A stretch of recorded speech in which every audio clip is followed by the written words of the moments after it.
Hi there, Bridget Mackay with the law offices of Bridget Mackay. We're here in Petaluma, California, and we focus our practice on estate planning and elder law. I want to answer another practical question we get from clients and prospects and on the phone. And it is, Dad is in the hospital and I am his power of attorney agent. How do I pay his bills? So let's be clear. There are a couple of agencies that people have in their lives. One is a healthcare agent who is making only healthcare decisions. We're not talking about that today. I just did another video on that, so you might want to look at that. We're talking about making financial decisions. So when a power of attorney comes into play, when you have to step into being the agent on behalf of a loved one, a dad in this case, you're going to find yourself in that role in an emergency, like my scenario at a hospital. Maybe over time as a parent loses capacity, or your parent is perfectly healthy, but they're out of the country and they need you to sign things like escrow documents for a refinance.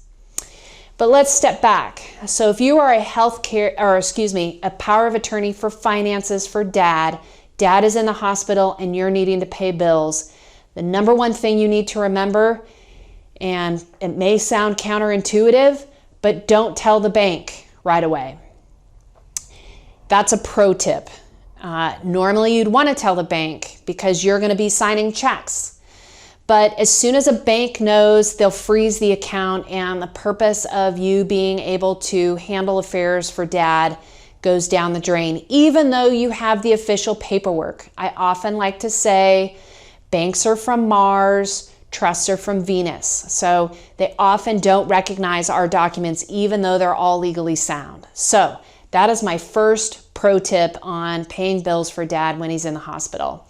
The second is the best thing you can do, and it's fully legal under the powers of his power of attorney, you as agent, is to take his checkbook and sign your name,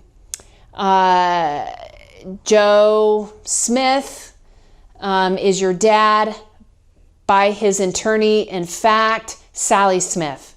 And that's what you put in the signature line. It's fully negotiable. And in my experience, companies who want their bills paid cash those checks and banks take them.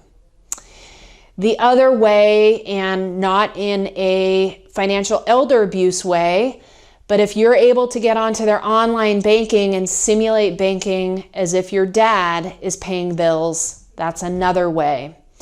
A third way, which you're not really acting an agency, but as a practical tip, if dad's in the hospital, to bring those documentation to him if he can, and have him, you write out the check, show him the bill, and he signs it. So those are some tips on how to deal with those initial expenses, that monthly bills that keep the mortgage paid and the lights on in dad's house while he's in the hospital.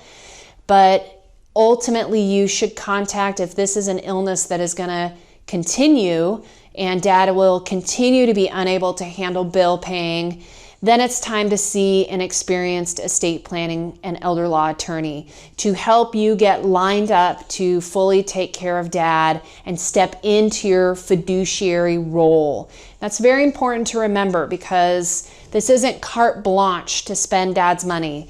You are a legal fiduciary, and so there are responsibilities attached with stepping into this role and legal consequences if you don't do it the right way.